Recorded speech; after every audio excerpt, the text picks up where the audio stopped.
یہ دنیا ایک غلطی سے سرزد گناہ کا نتیجہ ہے۔ مروری ابرار کی سادہ پر اسرار آواز۔ آدم نے شیطان کا اتباع کیا، اس کے ورگلانے کو سنتا رہا۔ ممنوع پھل چکھنا ایک خواہش حرام یا لالچ نہیں تھا، وہ بہکاوے کے اثر میں لیا گیا کمزور قدم تھا۔ اعتبار انسان کو ہر شیطان کے آگے کمزور کر دیتا ہے۔ ایمان نے ہیڈ فون لگا رکھے تھے، وہ مروری ابرار کے پوڈ کاسٹ سن رہی تھی۔ نظروں کے آگے ایک منظر چل رہا تھا، شک سے ابھرا منظر غلط۔ سیاہ آنکھوں والا لڑکا میز پر کوہنی اور ٹکار سے دلچسپی سے دیکھ رہا تھا، مسکرا رہا تھا، پیشکش سامنے رکھ رہا تھا، مشورہ دے رہا تھا، جانے کیا کر رہا تھا۔ فسٹل والی لڑکی تشویش اور فکرمندی کا مظاہرہ کر رہی تھی، پھر برہمی سے کچھ کہہ رہی تھی۔ وہ ہنس رہی تھی، وہ جاتے ہوئے کو آواز دے کر روک گئی۔ وہ دونوں آپس میں بات ہی تو کر رہے تھے، مگر تنہا، دھیمے سروں میں۔ کوئی جانتا نہیں تھا کیا؟ اور فرینچ دروازے کے پار ان دونوں کو دور سے خاموش نظروں سے تکنے والی کوئی اور نہیں، ایمان جاوید تھی۔ شک تمہاری حفاظت کرتا ہے، ہم اسے برا سمجھتے ہیں، خود کو اسے محسوس کرنے پر غلط سلط کرتے ہیں۔ مروری کی آواز سنجیدہ پر اثر تھی۔ انسان کو جذبات کسی وجہ سے عطا کیے گئے ہیں، خود حفاظتی ان میں سے ایک ہے۔ شک اس کا ذریعہ ہے۔ فریب سے، زہر سے خود کو محفوظ رکھنا ایک مثبت عمل ہے، اس پر خود سے نفرت غلط ہے۔ ایمان نے جھپٹ کر ہینڈز فری اتاری اور آنکھیں میچ لیں۔ ان کے سامنے سے ان دو کے چہرے نہیں ہٹ رہے تھے جن پر وہ جانے کس وجہ سے شک کرنے لگی تھی۔ کیوں؟ اس کا ذہن اتنا غلط کیوں سوچنے لگا تھا؟ وہ کون تھی؟ کسی پر سے یوں ہی اعتبار ختم کر دینے والی، کسی کی سچائی میں کھوٹ ڈھونڈنے والی۔ خود کون تھی وہ؟ مگر وہ نگاہیں، وہ دوستی، وہ آرام دہ انداز۔ اس نے آنکھیں کھولی تو وہ ہلکی گلابی پڑ رہی تھی۔ گہرا سانس لیا، حلق میں چبھن کو نظر انداز کیا۔ جونیئر ڈاکٹر نے اس کا نام پکارا تو وہ جیکٹ کی جیبوں میں ہینڈ فری ڈالتے ویٹنگ لاؤنج کی کرسی سے اٹھ گئی۔ سر کو خفیف سا خم دیے وہ چلنے لگی۔ ترہم کی خواہاں نہیں تھی وہ، لیکن حالات کچھ ایسی ہی ہو گئی تھی۔ السلام علیکم مس جاوید، ڈاکٹر موئز نے کھڑے ہو کر اندر آنے کی دعوت دی۔ وعلیکم۔ ایمان نے سیاہ جوگر فرش پر مسلتے کھڑے کھڑے آفس کو جانچا۔ سفید دیواریں، بلیچ اور ادویات کی ہلکی بو، دو پودوں کے گملے، ڈاکٹر موئز کے پیچھے لگی خطاطی اور ایک الماری میں پڑے آلات۔ بلائنڈ آدھے گرے ہوئے تھے، باہر سے آتی تیز روشنی ہلکی سی اندر آتی تھی، خود بھی یہاں تیز سفید روشنیاں جلی تھیں۔ سب اتنا سفید تھا کہ آنکھیں چندیا جائیں۔ یادداشت کھو دینے کے بعد اپنی پہلی یاد ایک جھٹکے سے اس کے ذہن کے پردے پر لہرائی۔ وہ سفید روشنی جو کوئی اس کی آنکھوں کو دکھاتا رہتا تھا۔ ڈاکٹر ہی دکھاتے تھے، کیا عذاب تھا وہ! کوئی یہاں کیسے زندہ رہ سکتا ہے؟ ایڑیوں پر جھولتے ایمان نے گہرا سانس لیا اور کرسی کھینچ کر ڈاکٹر کے سامنے بیٹھ گئی۔ بال ایک ڈھیلی پونی میں بندھے تھے اور سر پر ایویٹر گلاسز اٹکے تھے۔ میرا آفس تھوڑا چھوٹا ہے، مگر ہماری ملاقات بھی چھوٹی ہی ہوگی۔ ڈاکٹر صاحب کی نحیف مسکراہٹ ترہم کی خواہ تھی۔ شوق بھی نہیں، ایمان نے شائستگی سے کہا۔ ڈاکٹر صاحب شریف سے لگتے تھے، جیسے 2-4 بچوں اور ایک غصے کی تیز بیوی کے ساتھ رہتے ہوں۔ سفید کوٹ، اندر ایک پرانی نیلی شرٹ اور صفائی کا خیال رکھا گیا صاف ستھرا سا تاثر۔ بال سفید تھے، وہ ایمان کی پچھلی ملاقات سے زیادہ کمزور لگتے تھے۔ اسے ایک نئے ڈاکٹر کا ریفرنس لے لینا چاہیے، یہ والے زیادہ وقت نہیں ٹکنے والے تھے۔ آپ نے پچھلے وزٹ میں جو ٹیسٹ کروائے تھے ان کی رپورٹ آ چکی ہے، مثبت جوابات ہیں، فکر کی کوئی بات نہیں ہے۔ وہ اس سے ان ٹیسٹ کے متعلق بات کرنے لگے، جبکہ ایمان کا ذہن اس پوڈ کاسٹ پر ہی اٹکا رہا اور ڈاکٹر صاحب کا ذہن کئی روز قبل اس کے منگیتر سے ملاقات پر۔ اس رات اس مجرمانہ تعلقات و افعال والے زی سے فون پر بات کرنے کے بعد مومن اپنے منصوبے کے مطابق ڈاکٹر موئز کے گھر میں داخل ہوا تھا۔ منصوبے کے برخلاف ان کے ساتھ انہوں نے اپنے ڈینچرز نہیں لگا رکھے تھے اور ایک لاوارث بلی کو دودھ دینے باہر نکلے تھے۔ ان کے پاس کئی بلیاں تھیں، تنہائی میں ساتھ رہتی تھیں۔ مومن ان کے گھر کے لیونگ روم میں ان کے لیے اچھی خبر کے ساتھ نہیں آیا تھا۔ مجھے آپ سے کام ہے ڈاکٹر صاحب۔ اس کے آگے کچھ کہنے سے پہلے ہی ڈاکٹر موئز بول اٹھے تھے۔ میں آپ کو مس جاوید کی اجازت کے بغیر ان کی کوئی میڈیکل رپورٹ نہیں دے سکتا۔ امید بھی مت رکھیے گا۔ انہوں نے عمر کی کمزوری سے کانپتے ہوئے جسم کے ساتھ بھی اٹل انداز اپنایا۔ کس نے کہا میں اس سلسلے میں آیا ہوں؟ مومن کا انداز، اس کے لبوں کی دائیں جانب کو اٹھان اور ان سیاہ آنکھوں کی چمک ایک اچھی خبر ہرگز نہیں تھی۔ کیا چاہیے آپ کو؟ ڈاکٹر موئز کے بوڑھے کاغذی چہرے پر پہلے سے بھی زیادہ سلوٹیں ابھرتی گئیں۔ وہ مکمل طور پر سنجیدہ تھے۔ چند ادویات کے نام اور وہ کہاں سے پائی جاتی ہیں، لسٹ یہ ہے۔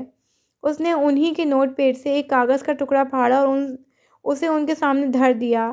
آپ کے پاس 5 منٹ ہیں۔ ڈاکٹر موئز کو اتنے ہفتے بعد بھی اس کی آنکھوں کا وہ تاثر یا ان 5 منٹ کی کپکپاہٹ نہیں بھولی تھی۔ اب بھی وہ ہلکے سے ہانپتے ہوئے اپنی کرسی سے اٹھ گئے۔ آپ اپنی دوا وقت پر لیتی ہیں؟ انہوں نے استفسار کیا۔ جی آف کورس، ایمان نے سرعت سے جھوٹ بولا۔ سر میں درد دوبارہ رہنے لگا تھا اور اب شاید اسے دوا کا سلسلہ دوبارہ چھوڑنا پڑے۔ سر درد وغیرہ کیسا ہے؟ ڈاکٹر صاحب نے اس کے تاثرات بغور جانچے۔ مریض کا چہرہ دیکھ کر ہی معلوم ہو جاتا تھا اسے کس قسم کا مسئلہ تھا، ذہنی، جسمانی یا جناتی۔ ایمان کو تینوں تھے۔ ان دنوں کبھی کبھار ہوتا رہتا ہے، اس نے اعتراف کیا۔ اور آپ کے وہم؟ ڈاکٹر صاحب یکبارگی فکرمند ہوئے۔ آپ ابھی بھی ہیلوسینیٹ کرتی ہیں؟ نہیں، ایمان نے کارڈ سے کہا اور فون ہاتھ میں پکڑتے وہ اٹھ گئی۔ میں چلتی ہوں۔ ڈاکٹر صاحب ویسے ہی فکرمندی سے اسے جاتے دیکھتے رہ گئے۔ اس نے نہیں بے حد کارڈ سے کہا تھا، بدتمیزی سے، خوف سے انکاری، خود سے بھی انکاری، ایسے جیسے انہیں اور خود کو دونوں سے کہا ہو کہ واقعی وہ کچھ بھی وہمی سا نہیں دیکھتی تھی، اور سچ بھی تو یہی تھا، وہ وہم کرنا چھوڑ چکی تھی، اب اسے حقیقت دکھائی دیتی تھی، اس کا ماضی، اس کا حصہ۔ وہ وہم نہیں کرتی تھی، وہ سچ دیکھتی تھی۔ ایمان کے کاسے سلور کمرے میں ستاروں کی روشنی پڑ رہی تھی۔ سیاہ رات، لاہور میں ایک حیرت کن منظر، آسمان اتنا صاف تھا کہ ستارے دکھائی دیں۔ ملائکہ ایمان کے بستر پر گھٹنے اوپر موڑے اور ان کے گرد بازو لپیٹ کر منہ پھلائے بیٹھی تھی۔ چٹیا سے آزاد بال بے حد لمبے اور گھنے تھے، بھورے سنہرے، اتنے خوبصورت کہ ایمان کی آنکھیں انہیں پہلی بار دیکھ کر چندیا گئی تھیں۔ میں اپنی کتاب 3 ماہ میں لکھ لوں گی، اور نہ بھی لکھ پائی تو کیا مسئلہ ہے، رائٹنگ کے علاوہ بھی دنیا میں اور کئی جیب میں پیسے بھرنے والے کام موجود ہیں۔ ملائکہ نے ہاتھوں کے بیچ 2 پنسلیں بے دردی سے توڑتے فیصلہ کیا۔ بائیں رخسار پر خاموشی سے ایک آنسو بہہ گیا۔ ایمان سنگار میز کے سامنے ایک کاسنی اوٹومن پر بیٹھی تھی۔ سامنے بھوری باسکٹ میں اس نے ایسی کی تمام نیوٹرل نیل پالش کی ڈبیاں پھیلا رکھی تھیں اور اپنے ناخنوں پر ایک ایک کر کے لگا کے دیکھ رہی تھی۔ کوئی زیادہ مہذب تو نہیں؟ کوئی کم شوق تو نہیں؟ تم اپنی کتاب لکھ لو گی، اس سال نہیں تو اگلے سال۔ دنیا کون سا اس کے نہ ہونے سے رکے جا رہی ہے؟ ایمان نے اپنی طرف سے دلاسا دیا تھا۔ اسے اسپتال سے لوٹے چند گھنٹے بیت چکے تھے۔ میں اسے اسی سال ختم کر دوں گی، ورنہ لکھنا چھوڑ دوں گی، ملائکہ نے تیزی سے اعلان کیا۔ جیسے تمہاری مرضی۔ ایمان نے گہرا رنگ نکالتے ناخن پر لگا کر دیکھا، سبھی خوبصورت تھے، وہ کون سا چنے؟ ملائکہ کا دل رونے والا ہو رہا تھا، آنکھیں بھر آ گئیں۔ اس نے سائیڈ میز سے پانی کی بوتل اٹھائی۔ کسی کو فکر ہی نہیں تھی، ظالم دنیا سے ہار مان کر ایک اور لکھاری پیچھے ہٹ رہا تھا۔ تمہارا وہ پڑھاکو سا دکھنے والا کزن، وہ کافی ہینڈسم ہے۔ ایمان نے اتنی فضول بات کی کہ پانی کی بوتل منہ سے لگائے ملائکہ کی کھانسیاں شروع ہو گئیں، چہرہ پورا سرخ پڑ رہا تھا۔ ہینڈسم؟ مومنٹ کے لیے تو کبھی تم نے یہ نہیں کہا۔ ملائکہ سینے پر ہاتھ رکھ کے گہرے گہرے سانس لے رہی تھی۔ ہم اس کے بارے میں بات نہ ہی کریں تو اچھا ہے، ایمان نے بیزاری سے کہا۔ اپنے کزن کے بارے میں بتاؤ۔ اس کے بال کیچے سے باہر نکل رہے تھے اور اس کے گہرے نیلے نائٹ سوٹ پر کسی سیاہ ندی کی طرح بہہ رہے تھے۔ وہ چشمش دنیا پر ایک بوجھ اور آکسیجن کا ضیاع ہے، اس کا ذکر بھی مت کرو۔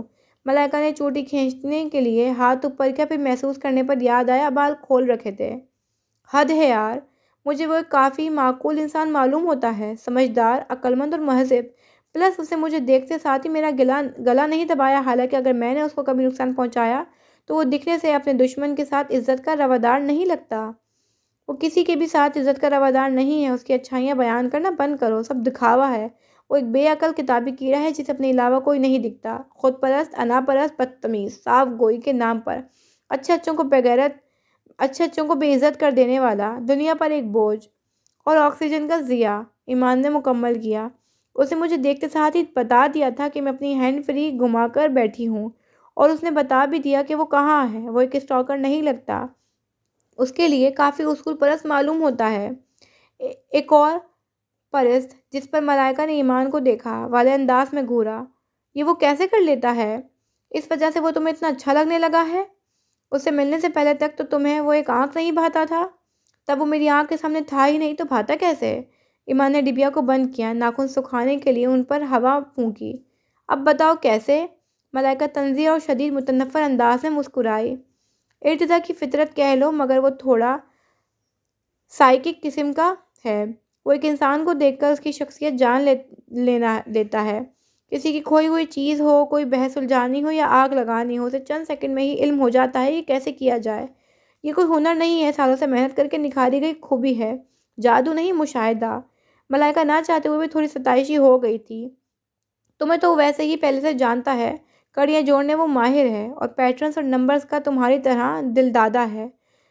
تمہیں نمبرز 3، 6 اور 9 بہت پسند ہیں۔ تم ضرورت کی چیزیں ہمیشہ اپنے پاس رکھتی ہو، جیسے اسکرٹس کی پاکٹ میں یا گاڑی کے ڈیش بورڈ میں۔ اس نے تمہاری ہینڈ فری کی کیا لوکیشن بتائی تھی؟ میری سائڈ میں اس کی تیسری دراز۔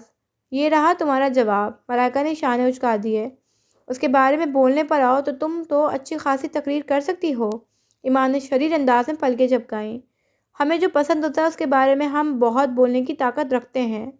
ہمیں جو بہت زہر لگتا ہے اس کے بارے میں بھی ہم بہت بولنے کی طاقت رکھتے ہیں۔ ملائکہ نے انگلی اٹھائی۔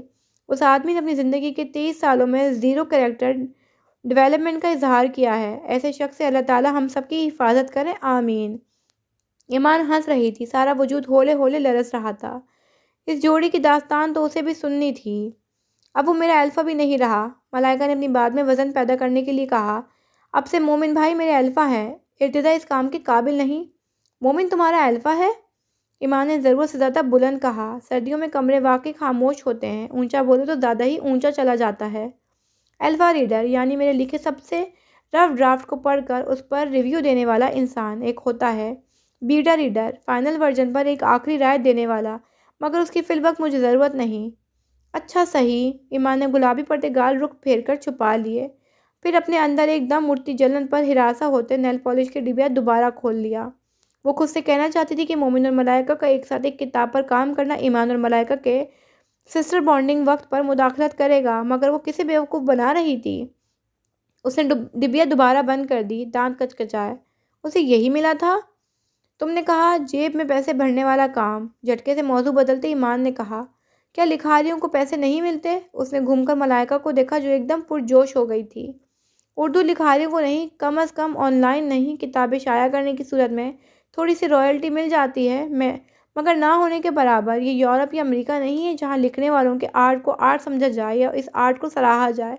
وہاں آن لائن کام کے پیسے ملتے ہیں یا کتابیں سستے داموں پر پائریسی کے ذریعے خریدی اور بیچی جاتی ہیں۔ وہاں پڑھنے والے مفت چیز لیتے نہیں اور مفت ملنے پر دل سے لگا کر رکھتے ہیں۔ یہاں مفت مل جانے پر پڑھ کر لوگ یوں آگے بڑھ جاتے ہیں جیسے جو وہ پڑھ رہے ہیں اس کی صرف ایک سطر کو سوچ کر لکھنے پر کئی سال محنت کی ہی نہیں ہوگی۔ سب سے بڑھ کر کتابیں قسط وار شائع ہوتی ہیں، جو کسی نے دیر سے قسط دی تو لوگ واویلا مچا دیتے ہیں، پڑھنا چھوڑ دیتے ہیں، لکھنے والے کو برا بھلا کہتے ہیں، حالانکہ وہ تو قسمت آزمائی کے لیے یہاں آیا تھا۔ قسمت کو پڑھ لگے نہیں اور سب کاٹ دیتے ہیں۔ وہ یہ بھول جاتے ہیں کہ لکھاری کو کوئی پیسے نہیں لے رہا، اس کی ذاتی مصروفیات ہیں، تعلیمی اور معاشی بھی۔ وہ شیشے کے دروازوں سے باہر دیکھنے لگی، ہلکی فضا میں پردے پھڑپڑاتے تھے۔ سب ایسے نہیں، لیکن ایک بار کی تلخی انسان کو ہر میٹھی یاد بھلا دیتی ہے۔ شاید ایمان کے ساتھ بھی یہی ہوا تھا۔ دنیا ایک بار پوری طرح تلخ ہو گئی اور اسے ہر اچھا پل بھول گیا۔ میں تو کئی سالوں سے لکھ رہی ہوں، لیکن کئی لوگ 14-15 سال کی عمر سے بھی لکھنا شروع کر دیتے ہیں، اور تم حیران رہ جاؤ گی وہ بہت اچھا لکھتے ہیں۔ انہیں سکھانے والا یا حوصلہ افزائی کرنے والا کوئی نہیں ہوتا، مگر وہ محنت کرتے ہیں۔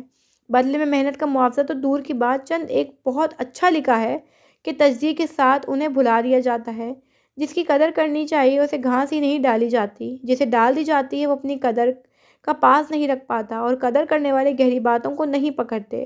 یہاں ایسے لوگوں کا فقدان ہے جو گہرے تجزیے دے سکیں۔ بچے ہی بچوں کو کام پڑھ کر آگے بڑھ جاتے ہیں، اور جو کسی بڑے نے پڑھ لیا تو ایسے امیدوں پر پانی پھیرتے ہیں کہ دوبارہ قلم نہیں اٹھایا جاتا۔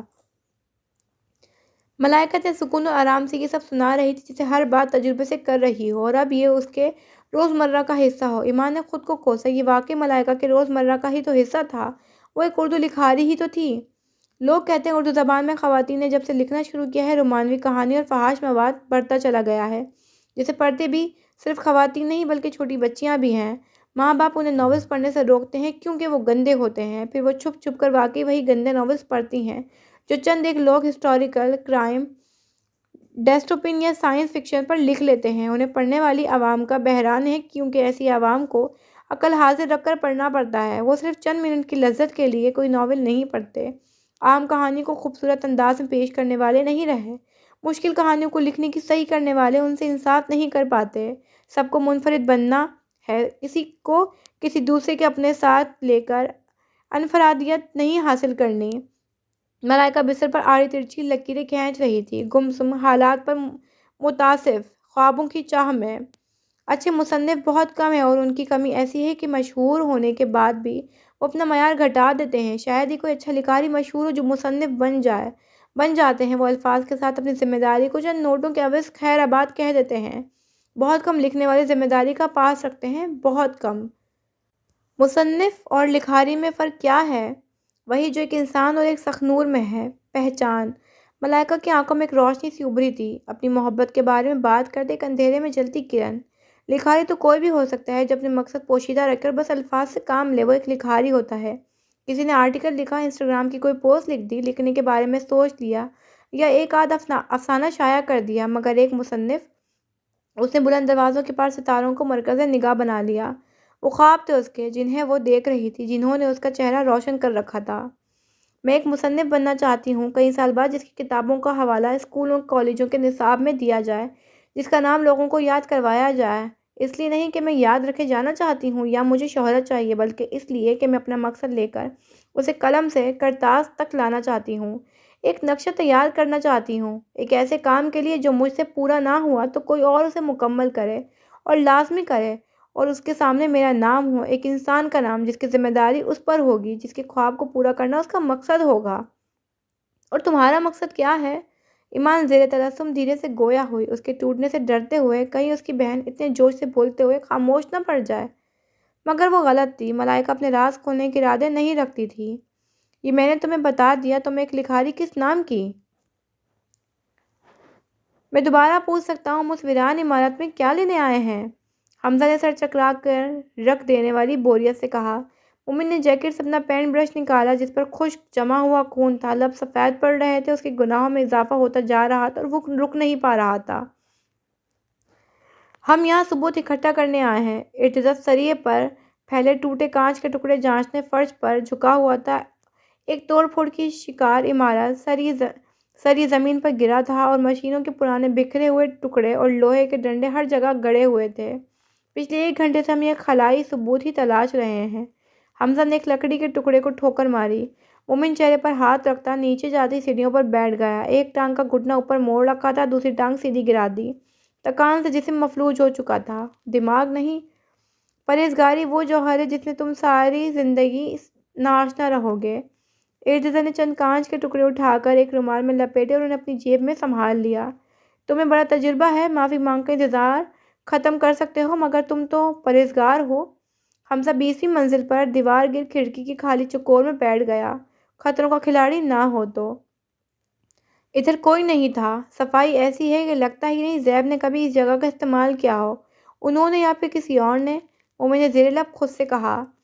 ٹریکر کی لوکیشن یہی ہے، عدنان یہیں پر تھا اور کئی بار یہیں آیا تھا۔ ارتزا نے چھت کو بغور دیکھا، کہیں کچھ رہ نہ گیا ہو اس کی عقابی نظروں سے۔ ہم ایک قیدی ڈھونڈنے آئے ہیں، پہلے بتاتے نا، میں اپنے دستانے ساتھ لے آتا۔ حمزہ کی مسکراہٹ دیوانی تھی۔ مومن نے سر ہاتھوں میں دیتے جھکا دیا۔ یہ سب بیکار تھا۔ ارتزا سوچتے ہوئے چلنے لگا۔ اس کی کالر دوست نے یہی آنے کو کہا تھا۔ وہ کبھی غلط معلومات نہیں دیتا تھا، بددیانتی میں ہمیشہ دیانتداری کا پاسدار۔ پھر بھی یہاں کا صفایا ہو چکا تھا اور اندازہ کرنا مشکل تھا کتنے پہلے سے یا کتنا ان کے یہاں پہنچنے کے آس پاس۔ وہ خیالات کی رو میں بھٹکتا گیا۔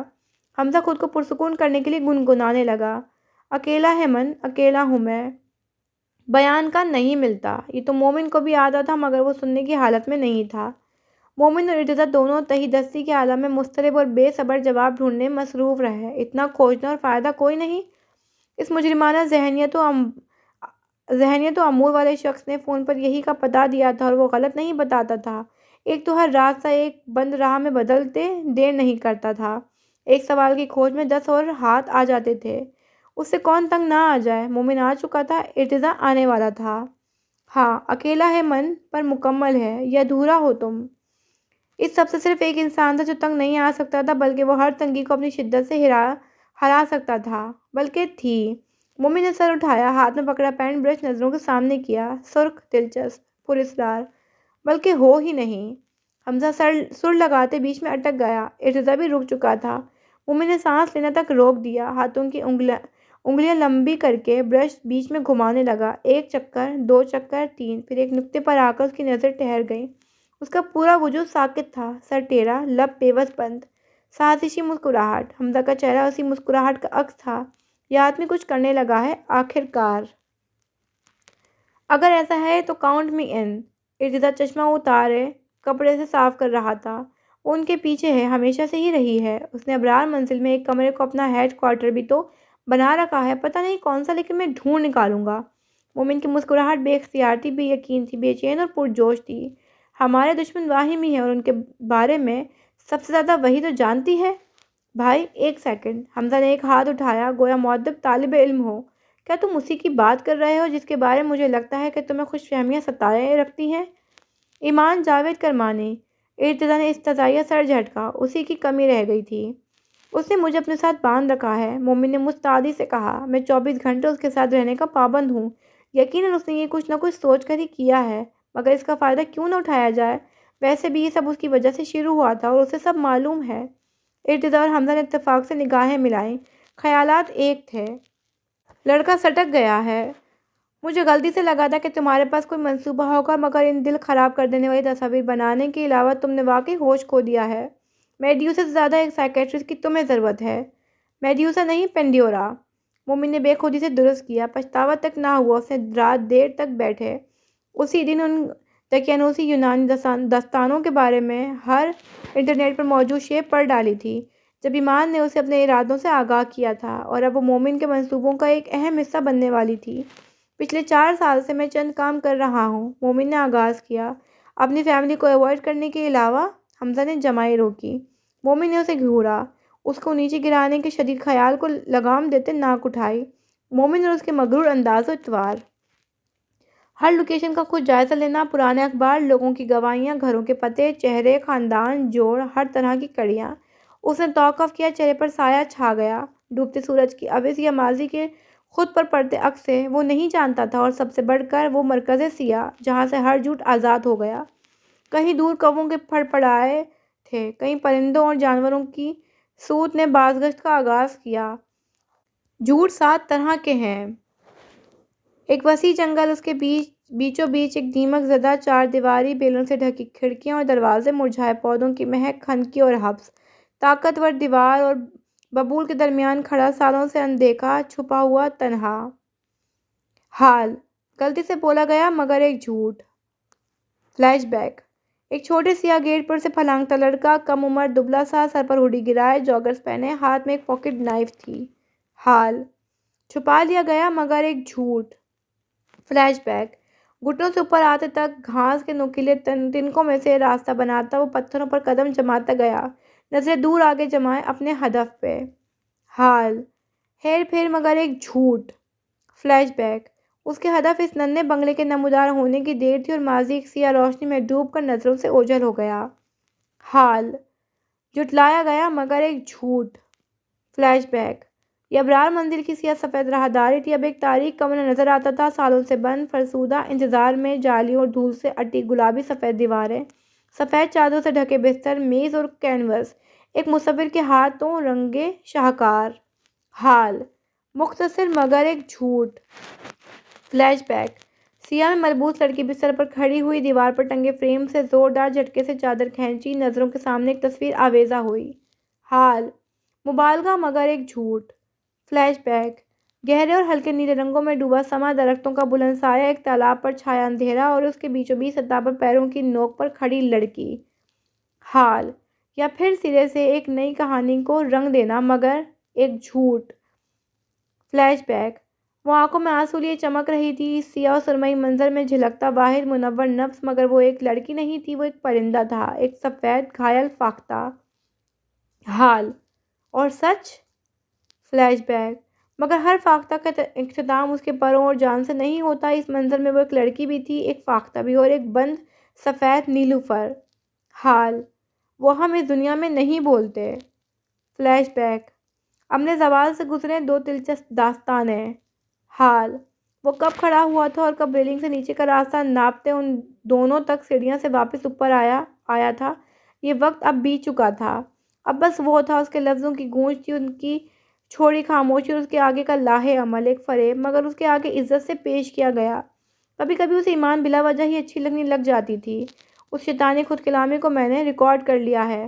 ملائکہ کو اپنی کہانی لکھنے میں کوئی تو مدد کرے۔ حمزہ نے مصروفیت سے ریکارڈنگ واٹس ایپ کرتے ان دونوں کو مطلع کیا۔ ارتضیٰ کی جبڑی کی رگیں واضح نمایاں ہوئیں جبکہ مومن نے چہرے پر 4 انگلیاں برہمی سے رگڑیں۔